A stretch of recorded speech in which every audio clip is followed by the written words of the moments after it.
আল্লাহ রাব্বুল আলামিন বলেন, وَلَنَبْلُوَنَّكُمْ بِشَيْءٍ مِّنَ الْخَوْفِ وَالْجُوعِ ونقص من الأموال والأنفس والثمرات। আল্লাহ তাআলা বলেন, দুইটা তাকিদ যোগ করে, আমি অবশ্যই অবশ্যই তোমাদের পরীক্ষা নিব, তথা মুমিন অবশ্যই অবশ্যই তোমার ঈমানের পরীক্ষা নেওয়া হবে। কিসের মাধ্যমে? আল্লাহ তাআলা বলেন, বিশাইইম মিনাল খাউফ, ভয় ভীতির মাধ্যমে মুমিনের ঈমানের পরীক্ষা নেওয়া হবে, পরীক্ষা করা হবে। ভয় ভীতির সম্মুখীন হয়ে মুমিন কি ঈমান পরিত্যাগ করে কিনা আল্লাহ তাআলা পরীক্ষা নেবেন। ওয়াল জু', ক্ষুধা, অভাব, দারিদ্রতা দিয়ে আল্লাহ তাআলা পরীক্ষা নেবেন, যে দারিদ্রতার কারণে, অভাবের কারণে মুমিন কি ঈমান থেকে বিচ্যুত হয়ে যায় কিনা। এই জন্য অনেক সময় দিনদার মুত্তাকি পরহেজগার মানুষ বিপদ আপদ মুসিবতে পড়ে কি পড়ে না? অভাবের মধ্যে পড়ে কি পড়ে না?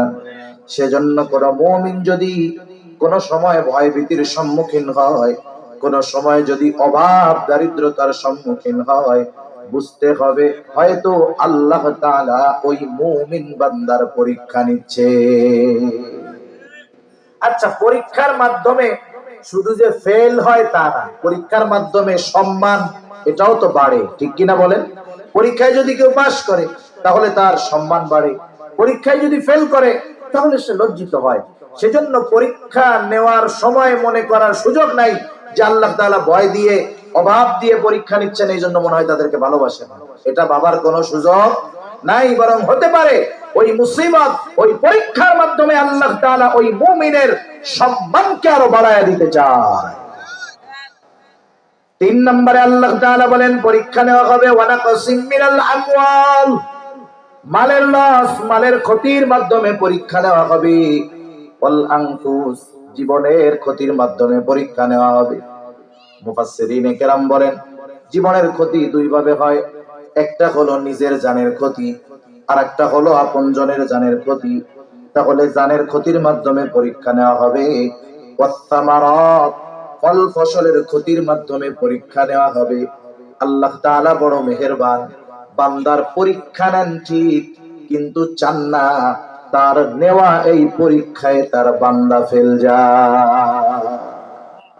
আল্লাহ পরীক্ষা নেন কিন্তু চান না বান্দা পরীক্ষায় ফেল যায়। শিক্ষা প্রতিষ্ঠানে পরীক্ষা হয়, প্রথম সাময়িক, দ্বিতীয় সাময়িক, বার্ষিক পরীক্ষা। মনে করেন পরীক্ষা যখন নেওয়া হয়, কোন ওস্তাদ, কোন শিক্ষক, কোন হুজুর, কোন টিচার সে কি চায় যে আমার ছাত্রগুলো সব ফেল যায়? কেউ চায় নাকি? বরং কি চায়? সবগুলা পাস করুক। যেই স্যার যেই সাবজেক্ট পড়ায়, ওই সাবজেক্টে যদি সবাই A+ পায়, উনি পরের দিন খুব মুড মজার নিয়ে টিচারদের রুমে ঢুকে আর কি দেখছেন কি পড়ানটা পড়াইছে, সবগুলা গোল্ডেন A+। আরো খুশি হয় না বেজার হয়? খুশি হয়। ওস্তাদ পরীক্ষা নেন ঠিক, কিন্তু চান না ছাত্র পরীক্ষায় ফেল যায়। এটা ছাত্রর প্রতি ওস্তাদের মহব্বত, ভালোবাসার কারণে। ওস্তাদ ছাত্রকে ভালোবাসার কারণে পরীক্ষা নেওয়ার পরেও চান না পরীক্ষায় ফেল যাক। ওই ওস্তাদ ছাত্রকে যত বেশি ভালোবাসে, বলেন তো তার চাইতে বেশি ভালোবাসেন কে? আল্লাহ তার বান্দাকে কত ভালোবাসে, এটা দুনিয়ার কোন ক্যালকুলেটর দিয়ে এই ভালোবাসার পরিমাপ করা সম্ভব নয়। আল্লাহ রাব্বুল আলামিন পরীক্ষা নেন, বালা মুসিবত দেন ঠিক, সাথে সাথে এটাও চান যে আমার বান্দা যেন পরীক্ষায় ফেল না যায়। এই জন্য আল্লাহ তাআলা বান্দাকে জানায় দেন, যখন মুসিবতে পড়বা, বিপদ আপদের মধ্যে পড়বা, কি করবা আল্লাহ তাআলা সেটা জানায় দেন। বলেন তো বিপদ আপদ মুসিবতে যদি কেউ পড়ে, সাহায্যের দরকার আছে না নাই? আর একটু জোরে বলেন, আছে না নাই? আল্লাহ তাআলা জানায় দেন, বান্দা আমি আল্লাহ পরীক্ষা নেই ঠিক, বিপদ আপদ মুসিবত দেই ঠিক আছে, কিন্তু পরীক্ষা করতে চাই হলো মূলত এইটা যে বান্দা তুমি মুসিবতে পড়বার পর আমি আল্লাহর দিকে ফিরে আসো নাকি অন্য কোন দিকে যাও। এই জন্যই আল্লাহ তাআলা মুসিবতে পড়লে কি করতে হবে এও জানায় দেন। আল্লাহ তাআলা বলেন, ইয়া আইয়ুহাল্লাযীনা আমানুস্তাঈনু বিসসাবরি ওয়াসসালাহ। আল্লাহ তাআলা বলেন, হে ইমানদারেরা, আমি আল্লাহ তাআলার কাছে তোমরা সাহায্য চাও, বিপদ আপদ মুসিবতে আমি আল্লাহর কাছে সাহায্য চাও। আমার কাছে সাহায্য চাওয়ার মাধ্যম কি? আল্লাহ তাআলা বলেন বিসসাবরি ওয়াসসালাহ, সবর আর ধৈর্যের মাধ্যমে, সবর আর সালাত, ধৈর্য আর নামাজের মাধ্যমে বিপদ আপদ মুসিবতে আমি আল্লাহ তাআলার কাছে তোমরা সাহায্য চাও। এবার বুঝে থাকলে কয়েকটা প্রশ্নের একটু জবাব দিবেন। বলেন তো, বিপদ আপদ মুসিবত দেন কে? আরো জোরে বলেন না, কে? বিপদ আপদ মুসিবত থেকে উদ্ধার করেন কে? তাহলে বিপদ আপদ মুসিবত যদি আসে, সাহায্য কার কাছে চাইব? আল্লাহ তাআলার কাছে সাহায্য চাওয়ার মাধ্যম কয়টা? একটা হলো ধৈর্য, আর একটা হলো নামাজ। কিন্তু আফসোসের ব্যাপার, আমাদের সমাজে এই রকম মানুষের সংখ্যা নেহায়াত কম নয়।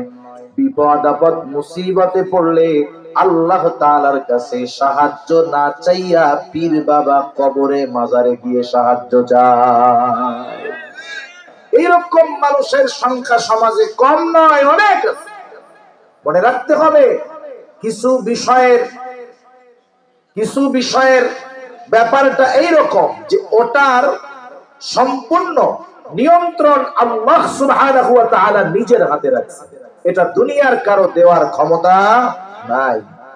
এই ধরনের বিষয়গুলো আল্লাহ ব্যতীত কারো কাছে চাওয়া যাবে না। কেউ যদি একজনের কাছে আর একজন এক গ্লাস পানি চায়, এটা তো সমস্যা নাই, কারণ পানি দেওয়ার ক্ষমতাও তো আল্লাহ তাআলা দিয়েছে, ঠিক কিনা কোন? এখন বলেন তো, কেউ যদি আর একজনের কাছে, কবরের কাছে, মাজারের কাছে, পীরের কাছে গিয়ে বলে আমার একটা পোলা দেন, এই ক্ষমতা কি আল্লাহ পোলারে দিছে? ওই পীররে দিছে? পীররে যদি কয় আমারে জান্নাতে ঢুকাই দেন, এ খবর কি কোনো পীর, কবর, মাজারওয়ালার আছে? নাই। এইরকম কিছু বিষয় আছে যেগুলো দেওয়ার একমাত্র মালিক আল্লাহ। সেগুলো আল্লাহ তাআলা ছাড়া কারো কাছে চাওয়া বৈধ নয়, বরং এতে ঈমান নষ্ট হয়ে যাবে। বিপদ আপদ মুসিবতে আল্লাহ তাআলার কাছে ধৈর্য আর নামাজের মাধ্যমে সাহায্য চাইতে হবে। এরপর আল্লাহ তাআলা কেমন যেন জানায় দেন, যেই মুমিন বিপদ আপদ মুসিবতে পড়বার পর আমি আল্লাহ তাআলার কাছে ধৈর্য আর নামাজের মাধ্যমে সাহায্য চাই, সে তো সাধারণ মুমিন নয়। আল্লাহ রাব্বুল আলামিন তাকে শুধু মুমিন নয়, আল্লাহ সুবহানাহু ওয়া তাআলা তাকে প্রমোশন দিয়ে দেয়। কি প্রমোশন দেয় মনে করেন? আমাদের পুলিশ প্রধান যিনি, পুলিশ প্রধান থেকে নিয়ে একেবারে নিম্ন পদস্থ যেই পুলিশ কর্মকর্তা আছে, সবাই তো পুলিশ নাকি অন্য কিছু? আবার সবাই পুলিশ না? কিন্তু বলেন তো, ওই হাবিলদার পুলিশ আর যিনি ডিআইজি পুলিশ, দুজনের মধ্যে তফাৎ আছে না? ডিআইজি কে? DIG VIP. এখন বলেন তো, আইজি তো পুলিশ প্রধান, সে তো সর্বোচ্চ ভিআইপি, সেও পুলিশ, একেবারে হাবিলদারও পুলিশ। এখন যিনি আইজিপি, পুলিশের প্রধান যিনি, ওনার কি হাত 3-4টে নাকি? চোখ 2-4টে বেশি আছে? দেখা যাবে কি যে হাবিলদার এরকম সাইজের, আর আইজিপি সাহেবের সাইজ যে এক হাবিলদার ওই সাইজের 3-4টা আইজিপি রে সবাই বলা দিবে।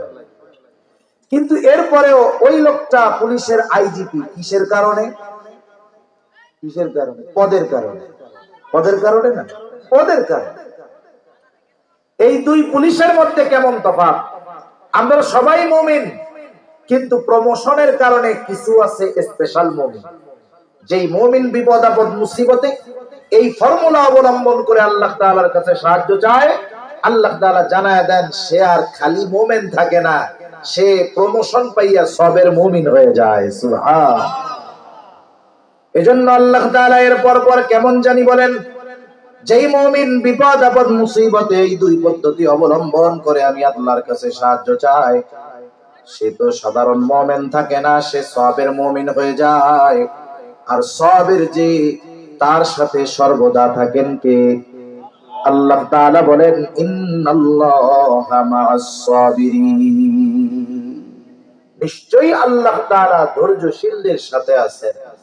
যার সাথে আল্লাহ তাআলা আছে, বলেন তো, মুসিবত যত বড় হোক, যত বেশি হোক, তার কোনো টেনশন আছে? বিপদ যত কাছে হোক, কোনো ভয় আছে? তাহলে আল্লাহ সুবহানাহু ওয়া তাআলার কাছে বিপদ আপদ মুসিবতে যদি আমরা আল্লাহর দিকে ফিরে যাই, তাহলে বিপদ আপদ মুসিবতের ক্ষেত্রে সবর অর্জন করা হয়ে যাবে। সুবহান। দেখেন মুসা আলাইহিস সালাম বনি ইসরাইলদেরকে নিয়ে সাগরের পাড়ে, দেখতেছে যে ফেরাউনের বাহিনী একেবারে কাছে চলে আসতেছে।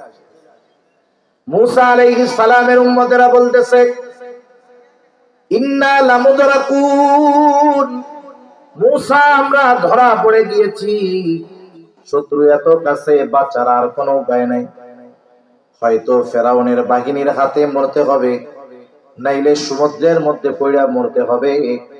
মুসা আলাইহিস সালাম তাদের এই কথার জবাবে বললেন, কাল্লা, কখনোই ধরা পড়বো না, ধরা পড়বো না। এর কারণ কি? মুসা আলাইহিস সালাম বললেন, ইন্না মাইয়া রব্বি, ধরা পড়বো না এই কারণে আমার রব আমার সাথে আছে। মুসিবত কত কাছে, কিন্তু সাথে তো রব আছে, কোনো চিন্তা নাই। আর রব তাদের সাথেই থাকেন যারা সবের মুমিন হতে পারে। তাহলে আসেন আমরা আবার একটু পেছনের দিকে যাই। সূরা আলে ইমরানের 200 নম্বর আয়াতের আলোকে সফল মুমিন হওয়ার জন্য কয়টা গুণ দরকার? 4টা গুণ। 1 নাম্বার হলো আল্লাহ তাআলা বলেন, ইসবিরু, বান্দা সবর করো। সবর সবর হবে 3 জায়গায়। সবর হবে ইবাদতের মধ্যে, সবর হবে গুনাহ থেকে বাঁচার মধ্যে, 3 নাম্বার সবর হবে বিপদ আপদ মুসিবতে। বলেন তো এই সবর মাঝে মধ্যে করব, মাঝে মধ্যে ছাড়বো, এটা হলে হবে নাকি? এজন্য আল্লাহ তাআলা স্পেশাল ভাবে পরের গুণের কথা বলেন, ওয়াসাবিরু, বান্দা সবরের উপরে অটল থাকবা।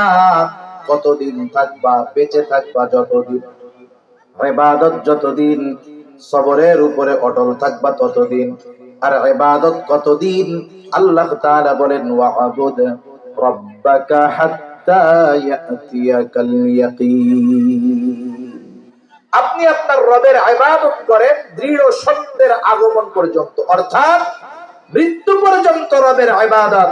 ওই মৃত্যু পর্যন্ত আমরা সর্ব অবস্থায় সবরের উপরে থাকবো ইনশাআল্লাহ। তাহলে 1 নাম্বার সবর করো, 2 নাম্বার সবরের উপরে অটল থাকো, 3 নাম্বার রাবিতু, সর্বদা জিহাদের জন্য প্রস্তুত থাকো, শত্রুর সাথে লড়াইয়ের জন্য তৈয়ার থাকো। দেখেন আজকে ফিলিস্তিনের অবস্থা, মুসলমানদের কি অবস্থা? এই ফিলিস্তিনের মাজলুম মুসলমানদের উপরে নির্বিচারে গোটা দুনিয়ার ইসলাম বিদ্বেষীরা জুলুম অত্যাচারের স্টিমরালার চালাইতেছে, ঠিক কিনা বলেন? কিন্তু এই ফিলিস্তিনের মর্দে মুজাহিদেরা সর্বদা প্রস্তুত ছিল যে আমরা আমাদের জীবন দিয়ে হলেও ওই জালেমদের, পাপীদের পদাচারণা থেকে আমাদের এই ভূমিকে রক্ষার জন্য আমরা আমাদের জীবন দিয়ে দিব, প্রস্তুত ছিল। এই জন্য তাকায় দেখেন, গড়ে গোটা দুনিয়ার কুফরি শক্তি একদিকে যাবার পরেও ওই সামান্য ফিলিস্তিনের হামাস বাহিনীর সাথে কুলায়া উঠতে পারে নাই, বরং একেবারে দুর্বল ছোট ছোট অস্ত্রের মাধ্যমে ইসরায়েলি বাহিনীর বড় বড় সামরিক যানের ক্ষতি তারা করে দিয়েছে।